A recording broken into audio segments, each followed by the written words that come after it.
We're extremely grateful and glad to be with you here today and talk a little bit about Social Security, everything you need to know, and a few myths and a few facts along with it. So, with that, as we always start these webinars, we always go big. We begin in gratitude. Today, there's a lot to be grateful for. One thing that I'm grateful for today is that today is a very special day here at Gentian. We're actually running our second Gentian Kids Finance Camp over at the Doty Farm. So it's just an extremely special one. We care so much about you, your families, your children, your grandchildren, and it's one of my favorite events that we do. So Chris and Ken are over there working really hard to get that set up for little kiddos here this morning. And also, I'm just really grateful for my son turned 6 months last Sunday on the 22nd of June. And for that process, and also my wife and I really focus on growth and development together through all these changes. And there's a Life Surge event here in Milwaukee this weekend, which has Willie Robertson from Duck Dynasty, Craig Groeschel, some people that we listen to a lot. So we're extremely excited to get better together as a family and as a husband and a wife. So that's what I'm grateful for today. How about Mike? Cool. Thanks, Zach. Grateful for Sabrina. That's my fiance. For anybody who doesn't know, she's actually heading out to Charleston for her bachelorette party the next few days. So excited for her and everything that she's got going on. She's been running around making sure everything's all packed up and good to go.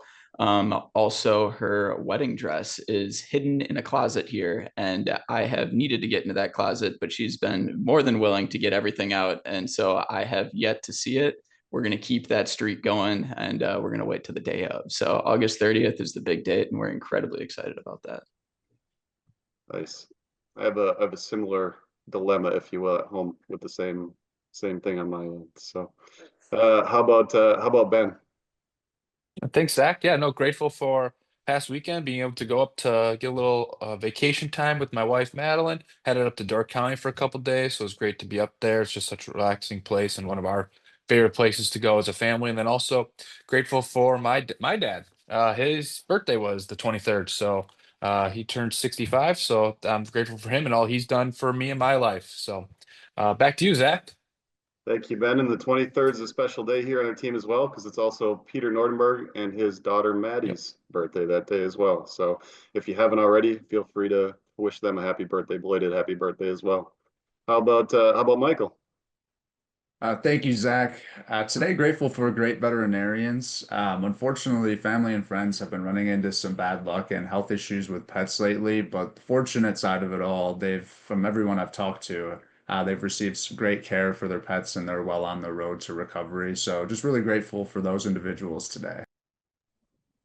And for those of us here in Mequon, you might have seen a building start to be developed on the corner of Port Washington and Highland, right off the highway, and that is a new veterinary clinic. So, a little fun fact here in Mequon as well. How about Angie? What are you grateful for today? Thank you, Zach. I'm grateful for summer weather. Took a trip up north, have a few more trips planned. The Northwoods is always one of my favorite spots. So just really grateful for being able to be outside and enjoying summer in a jam-packed calendar. I love it. Thank you, Angie. Today's main topic, as you may have seen when you signed up for the webinar, is Social Security. We have a lot of information there. Before we do, I just wanted to touch on markets a little bit, as we normally do every single webinar, just because a lot has happened over the last 2 months and also the last few weeks as well. Run through the different indices where we are. All of them are up double digits since the middle of April, which is really interesting to see. The only one that's a little less than double digits is the Dow Jones, but as you guys may have remembered, is that the Dow Jones only comprises of 30 stocks that they track, and it's price weighted. So not always the best metric of where markets are at and how they're doing, because it's based off the stock price, not based off of the size of the company. But the Dow Jones is up about 1.2% on the year. The S&P about 3.5. We are getting really close to all-time highs in the S&P 500 again. The NASDAQ, which is about 50% weighted towards technology, is up 3.1. International and emerging markets, this is where diversification and asset allocation is so important and has been so evident again this year, is that international is actually up almost 16% on the year. So shows the importance of a diversified strategy, continue to rebalance over time, because almost any rebalance we made over the last 5 years, we're probably buying a little bit more international and emerging markets over that time. And emerging markets is up 13% on the year. So just another phenomenal example that we're not investing in politics, economics, not taking hedges or bets on geopolitical concerns. We're investing in the world's greatest, most innovative and adaptive companies, where these last couple of weeks have been a very uncertain time geopolitically, especially in the Middle East, with what we've seen with Israel and Iran and other places in the world.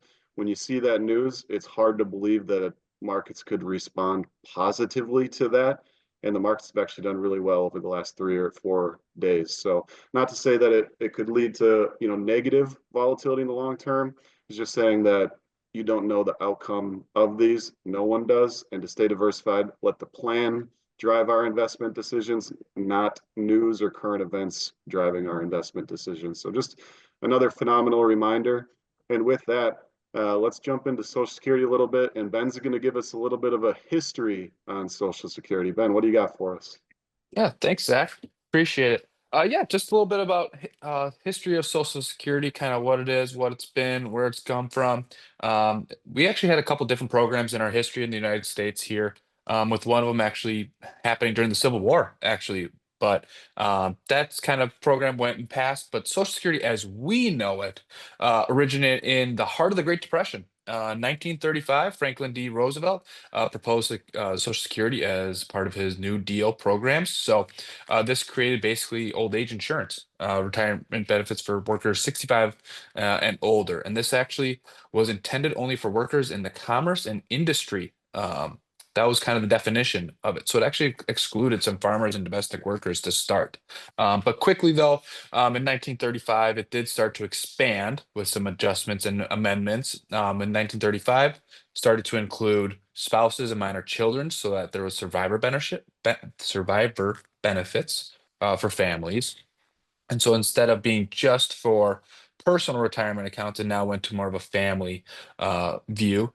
And then in 1950, it's amended again, including some additional jobs, were broadened the coverage, increased some payment benefits, and then also the raised payroll taxes in order to fund those, because you got to pay for it somehow. So that was part of the 1950 amendment. And then in 1956, disability insurance was then included into that there. And then we went another 10 years before another major change happened with our Social Security, where that was 1965. Healthcare came into the picture. So Lyndon B. Johnson passed the bill to add Medicare and Medicaid to it. And so that was funded through payroll. Again, got to pay for it somehow. And then some general federal revenue for that. And then we ran into the next major development happened in the 1970s, where we added the index to inflation. So cost of living adjustments came into effect in the 1970s. And then also another 10 years, 1983, we had another change where we increased the full retirement age from 65 to 67 and also added the partial taxation of Social Security benefits. So when you take it out now, it started to be taxed as well. But it did expand to include coverage for federal employees there. So over the years, as you can see, this program really has grown quite a bit. And we're kind of just going to start seeing now. I'll pass it to the other guys to see kind of what today's Social Security looks like and how it impacts you guys. But now you're a little bit more informed of how we got to where we are. So back to you, Zach. Yeah, thank you, Ben. I love that. We're students of history here, and it's always a great reminder to hear how it started. And really, with life expectancy being very different in the 1930s, a very generalized way to look at it is, when Grandpa couldn't work on the farm anymore, he ended up working inside the house. He was able to draw Social Security at 62. Life expectancy wasn't as long as that time. He might collect on it for 5 or 10 years, where now it's becoming a 30-year rising with cost of living adjustments, income and retirement, which Mike's going to touch on some of the side effects of that being the case with longer longevity as well. So Mike, what do you have for us? Yeah, thanks, Zach. I have the absolute pleasure of talking about the current state of the Social Security Trust Fund. So 1 week ago, a 282-page document came out. It was called the 2025 annual report of the Board of Trustees of the Federal Old Age and Survivors Insurance and Federal Disability Insurance Trust Funds. And the reason why I looked off my screen is because I quite literally have this document in front of me. When taking a look at what this actually is, it's basically the annual report that breaks down the Social Security funds and the solvency of such. It's available to everyone. You can just Google it, find it. If you want to comb through 282 pages, by all means. Maybe use some of that AI we've been talking about. Have it bring out some of the high points, whatever that looks like. I did not use that. I don't know if the articles that I referenced use that, but here we are. So anyways, to break down what this report brought is that this is the first year in the last few where the fund actually became less solvent than it was before. Now, insolvency went from 2035 to 2034, and I'm not going to sugarcoat any of this. So to bring that up, what that basically means is that there is actually a legal piece written into the Social Security documentation that says that if something doesn't happen to improve the insolvency in 2034, if the trust fund does become insolvent, or when it does, because obviously you see this is kind of a moving target, it has been over recent years, there is a mandatory across the board 23% cut to retirement benefits. That is something that wants to be avoided by all costs, right? That is worst case scenario. If nothing gets done by any administration to address this, a 23% cut to retirement benefits when the trust fund becomes insolvent. Now, the good news is we have some time. The bad news is nothing's been done in the last 30 years. I mean, you heard from Ben all the things that have been happening previously to try to create more solvency. Well, for whatever reason, addressing Social Security has become complete political suicide in the definition of such that there are so many voters that depend upon Social Security that even talking about it, bringing up the topic, is something that creates a headline. And guess what that headline does? It turns off voters from whatever party brought that up. Well, I would argue that at this point, it's going to be political suicide to not bring up Social Security. I think it's incredibly important that this becomes addressed so that we can fix this and make sure that retirement benefits continue on as we understand them to be today. A couple stats around this specifically. So when Social Security started, there used to be 20 workers, and Zach touched upon this for living longer, all these different things like why is this trust fund becoming insolvent? Well, there used to be 20 workers paying into Social Security for every one recipient of benefits. Now there's 3 workers paying into Social Security for every one recipient of benefits. That number is set to decrease to 2 workers per beneficiary by 2030. So what does that mean? The other part of this is that the cap on the amount of Social Security. So in 2025, after earning $176,100 in working wages, that individual no longer has to pay the 6.2% Social Security payroll tax. That's something that their benefits are capped in retirement. It's something similar, so it comes off on both ends. That represents 83% of working wages. So of all working wages, everything that's earned that pays into Social Security, that pays that 6.2%, 83% of those come from individuals who make or come from wages earned under $176,000. Well, that used to be 90% of working wages back in 1983 was under $176,000 paying into Social Security tax. So what does that mean? It means that wage growth has outperformed basically the increase on that amount that caps the amount that gets paid into Social Security. So there's somewhere that needs to be addressed. Now, because this low-hanging fruit, some of these different things haven't been addressed in the last 30 years, we're at a point now that it has to be a more dramatic change. So what that really means, though, for current recipients of benefits, well, if we look at history and the way that Social Security has been addressed, it's my generation, it's the generation ahead of us and the generation below that has typically been the ones to have to pay the brunt to be able to continue on the Social Security payments. So those receiving benefits currently, I don't want to say don't worry about this. We saw that there's a stat at 2034, but to attack current benefits to fix the program doesn't seem to be the best case scenario. It seems to be one that would be taxing higher, looking at the current working workforce to be able to tax that in a way to be able to continue paying into it. Another thing that I wanted to spell right away is that don't let any of this make you want to take Social Security earlier or later.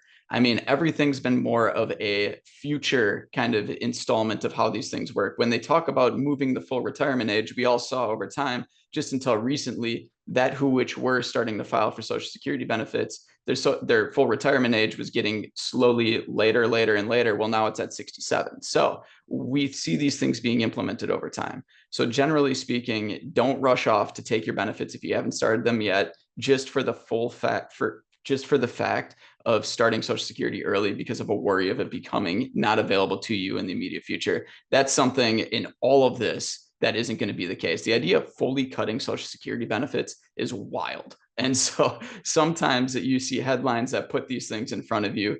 Don't read into those. Like I said, worst case scenario is a 23% cut on benefits if we allow this trust fund to become completely insolvent at some point in the future. So I know I didn't really bring these sunshine and roses to this conversation, but I know that our clients like to hear these facts. They like to know that we're paying attention to those. We are being incredibly prudent with younger investors talking about Social Security, making it a realization that it might not be the same benefit that their grandfather had or their parents have in that regard. It's something that we're planning for. We're preparing the generations that it will most likely affect. And if it's something that you're worried about, please bring it up in conversations with us. Like anything out there, we don't want to create extra worry. We want you to be able to focus on everything in front of you and let us take care of that and take that off your plate. So thank you everybody for listening to that. Back to you, Zach.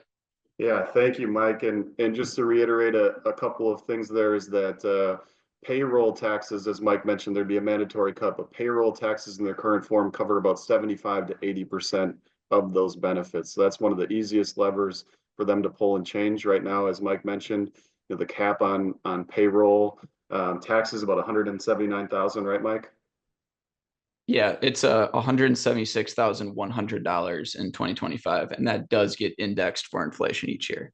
So that's a fairly easy lever for them to pull. So it'll be very interesting to see. And also, as Mike mentioned, for a lot of your children and grandchildren, it just stresses the importance of starting early, continuing to save consistently as much as possible over time. And if you're looking for tools and resources to help save for your children and grandchildren, if they're under the age of 18, there's actually still ways to get money away for them. If it's for college, it's a 529. If they have earned income of any kind, they can actually put away into what's called a minor Roth IRA, where they could put in $7,000 if they made $7,000, but if they only made $2,000 of earned income, that's how much they'd be able to be eligible to put away into a minor Roth IRA. And one thing that's also really interesting with this new One Big Beautiful Bill Act, we talked about it a few webinars ago, is that there's a proposal that we have our eyes on called a MAGA account, a Money Accumulation and Growth Account, I believe is the acronym, not to be confused with Make America Great Again. But it's a way that you can essentially get $5,000 a year away for a child or grandchild from the ages of 0 to 8 years old. And it's the way it reads right now, it's going to operate very similar to a Roth for them. So it's a way to stay informed, get as much money away as possible for the younger generation to kind of combat what Mike talked about of just the differences in Social Security for the different generations. But with that, Mike will share a little bit more about actually some Social Security filing ideas. Thank you, Zach. I'll start with a couple of common misconceptions or things we hear from clients that may not necessarily be true. One of them is taking benefits as early as possible, or saying that you should take those at age 62. The reality of that is early filing locks in a permanent reduction in the benefits that you receive. So full retirement age, if you look at your Social Security benefit statement, it's probably somewhere around age 67, depending on what year you were born in. Each year that you delay, you could take it as early as 62, gives you an 8% increase in benefits all the way up until age 70, which is the last age that you take it. So when we look at taking those Social Security benefits, there's a ton of factors that go into it, and it boils down to what's best for your specific situation. So it may be that taking benefits early makes sense, but it may also not be the case. Another one that we hear is there's a break-even age that guarantees the best choice for me. The reality of that is the break-even analysis really oversimplifies that decision. You should be accounting for longevity, health, survivor benefits, other assets that you have, whether that's you're going to work part-time, and taxes. So there's a lot that really goes into it. And we're happy to help you plan for that decision. A couple of other things to point out, divorce spouse benefits. So if you were married for 10 plus years and are now unmarried, you may be eligible for benefits based on your ex-spouse's earning record and can look at taking spousal benefits that has no effect on what their benefits are. So really powerful potential option for some individuals planning wise, as well as survivor benefits. So widows or widowers can claim, I mentioned earlier, the earliest you can take Social Security is at age 62. If you are a widow or widower, you can claim survivor benefits as early as age 60 and potentially switch to your own benefit, which may be higher later or the other way around. So a lot of good planning around Social Security. As Mike and Zach Bennett all mentioned, there's a lot of chatter and a lot of talk around Social Security, and we're happy to help you plan for that. Back to you, Zach.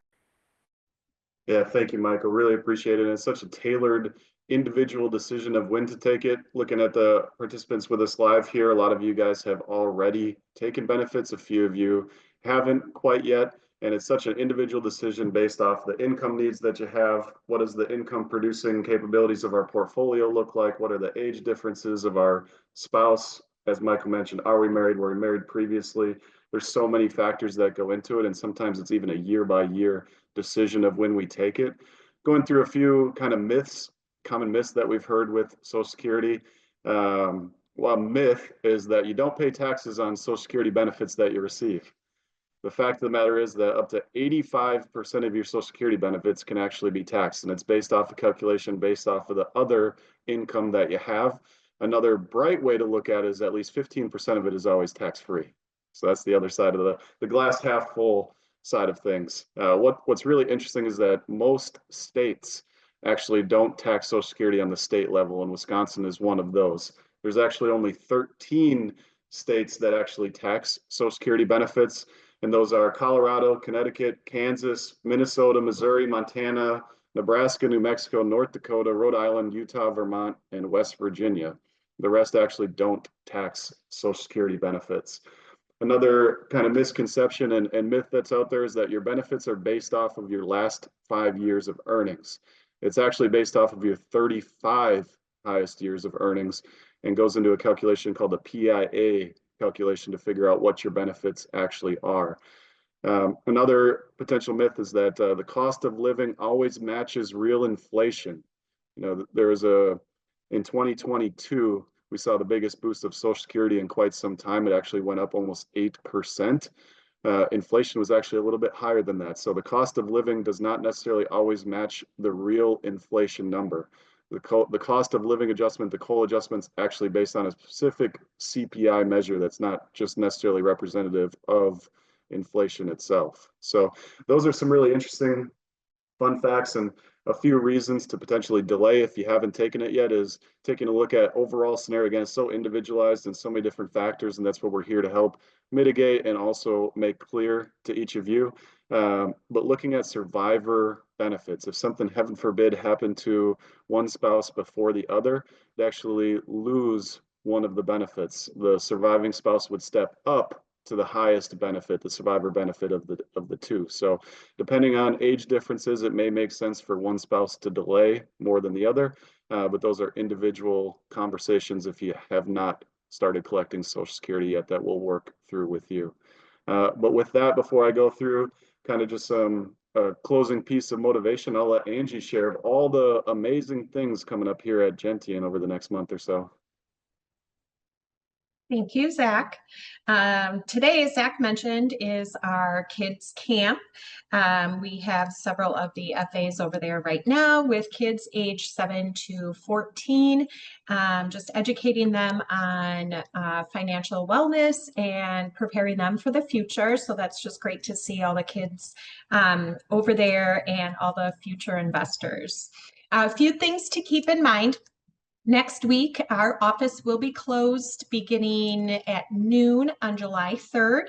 And then we also will be closed on Friday, July 4th for the 4th of July holiday. July 9th is our next podcast webinar, so please join us for that. July 16th is our birthday club, so please feel free to join us if you have a birthday sometime in July. We would love to see you and celebrate with you. July 23rd is our next Ladies and Gentian. It's going to be a follow-up to our last Ladies and Gentian, which we just had a phenomenal turnout. It was so great to spend an afternoon with the ladies planting over at the Doty Farm. I don't know how everyone's pots are doing, but mine, just with the humid weather and the rain, it has just grown tremendously. So those are great to see. If any of you ladies are on today, please send us pictures.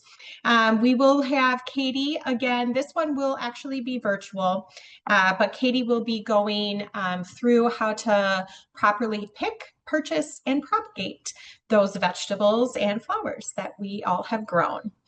August 27th is our next health and wealth webinar, and we will be discussing muscle medicine. Michelle Norris, as many of you know, is a nutritionist here that works with Gentian, and we do provide those services to all of you. She is very knowledgeable, and she's just great with all her questions and just some great takeaways on bettering ourselves physically. Monday, September 8th is our shred event. That will be at the Doty Farm again this year. So please get those boxes and bags ready and filled up and bring your shredding over to the Doty Farm and enjoy lunch with us. All of those events can be RSVP'd through the bulletin that goes out every Monday from us. So please watch for those. If you have any issues on RSVPing, just give one of us a call and we'll be sure to get you on the list. Thank you, Angie. Really appreciate it. Always. We, for a lot of you that have been with us a long time, you may have seen this or feel this, but when we have team meetings, we always try to come up with ideas to show that we really care about you and your family, and that's evidenced by all the events that we have to bring us together, not only with our team and yourself, but also to introduce you to a community of others as well. It wouldn't be a closing webinar if I didn't share a little bit of motivation along with it as well.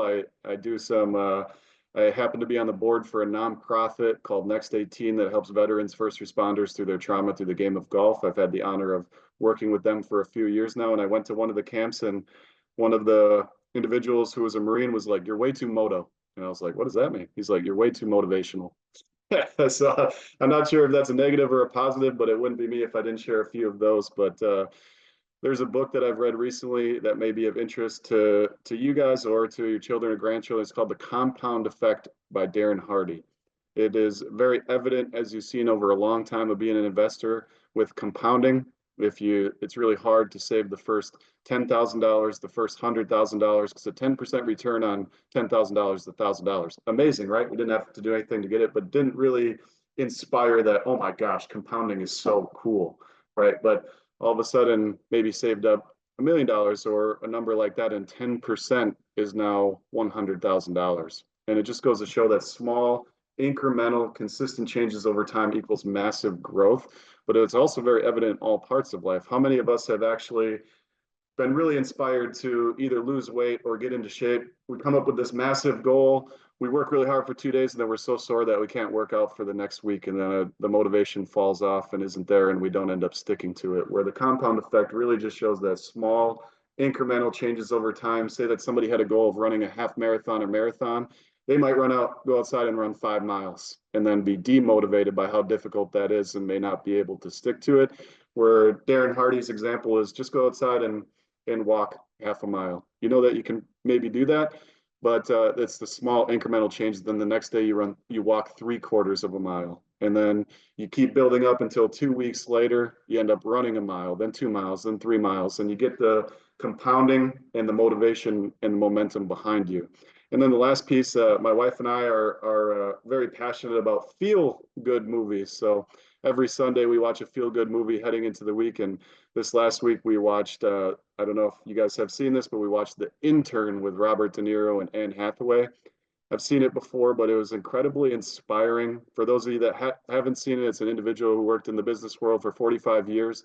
His spouse ended up passing away, and he struggled with passion and really wanted to be needed again. And so he became an intern at an up and coming internet startup and actually contributed a lot to the CEO Anne Hathaway in this scenario and provided a lot of value to that firm. And it really showed me and inspired me once again of how lucky we are to talk to each of you that have accumulated a lot of experience and wisdom over time that you share with us.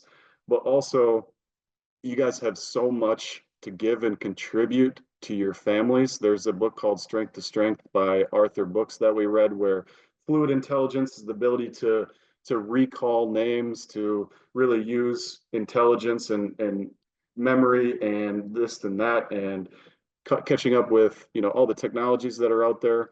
And that actually scientifically starts to diminish at age 35, and a lot of people struggle with that being diminished. But there's another form of intelligence called crystallized intelligence that actually increases over life. So the point of bringing this up is that you guys have so much wisdom, knowledge, life experience that younger generations not only can use, but they need.